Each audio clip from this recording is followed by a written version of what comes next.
But the big story that could affect us big time is Mike Garafolo reporting about 3 hours ago. He's joked about it and alluded to it, says Garafolo. Teams are serious about it, though.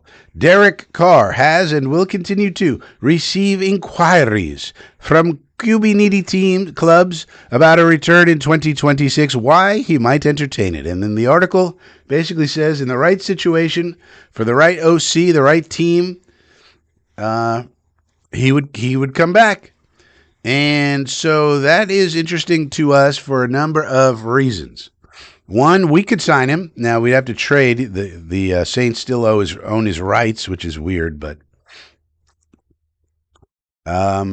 so we'd have to make a trade with them. It wouldn't be a significant trade. It wouldn't be like the Rodgers trade. You would think maybe a 6th-round pick in 27 or something like that gets it done. Maybe we throw in Mozzie Smith, too. Yeah, here's a bum for your roster.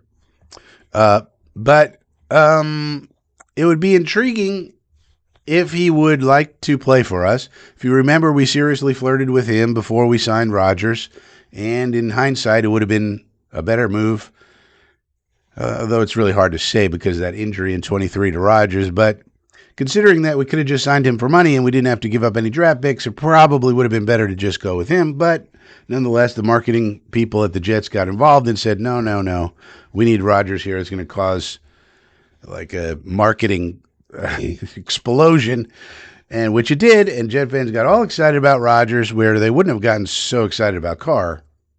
And so we made the trade, and they fleeced us on the trade, let's be honest. But we got Rodgers, and it maybe could have worked out in 23, but, the injury, and so we'll never know. But nonetheless, Derek Carr is only 34 years old. And so if you think about the free agents available right now, he goes right to the top of the list. Now, why would he want to come here? Well, the same reasons I've been pitching for all these other dudes. We now have Frank Reich, who's a respected offensive mind. I think he would like playing for Reich. Carr is also a devoted Christian, so as we build up this Christian coalition for the Jets, that also fits.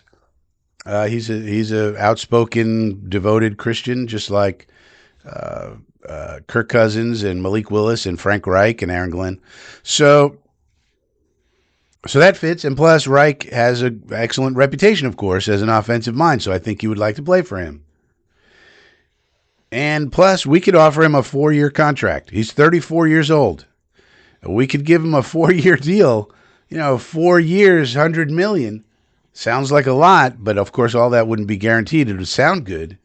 So he could make a lot of money with us, and we could say, look, you're the starter, Derek. We'll sign Sam Howell or somebody like that to back him up. And then we don't take any quarterbacks in the draft, except we might take a day 3 flyer on somebody, something like that. But no significant draft stock capital, and we just roll with Derek Carr. Now, we know he was interested in us enough to talk to us a few years ago. So there's that. And now we have a better situation at offensive coordinator. Plus, we have Garrett Wilson. We have a decent offensive line. We have decent tight ends. We have Adonai Mitchell. And we'll probably add another wide receiver in the draft in the first round. That's a pretty good pitch. Reich plus all that, plus a 4-year contract. How many teams are going to be able and willing to? I mean, we're almost to the point of desperation here. So a 4-year, $100 million contract. If you think it sounds like a lot, but it's really not. And especially because, maybe $60 million is guaranteed, something like that. So now, that's if he wants to come here. What if he doesn't want to come here, Frankie? Nobody wants to come here, this stupid team. Well, if he goes somewhere else, that takes that team off the board for other people. So if he goes to Minnesota, then they're not getting Cousins. If he goes to Arizona, then they're not, getting any of the people. If he goes back to the Raiders, which would be funny, but one of the things they said is, in the article, they said Clint Kubiak is his old OC, and they're widely speculated to hire Clint Kubiak as soon as the Super Bowl's over. So wouldn't it be funny if he went back to the Raiders with Kubiak, and then they, of course, would probably trade the first pick And I would assume that we would then trade for the first pick overall and probably go for Mendoza. But either way, it's good that he is back in the free agent pool, either for us or for some other team that takes them off the board as competition to sign some of these guys. So that was unexpected good news in the news this morning.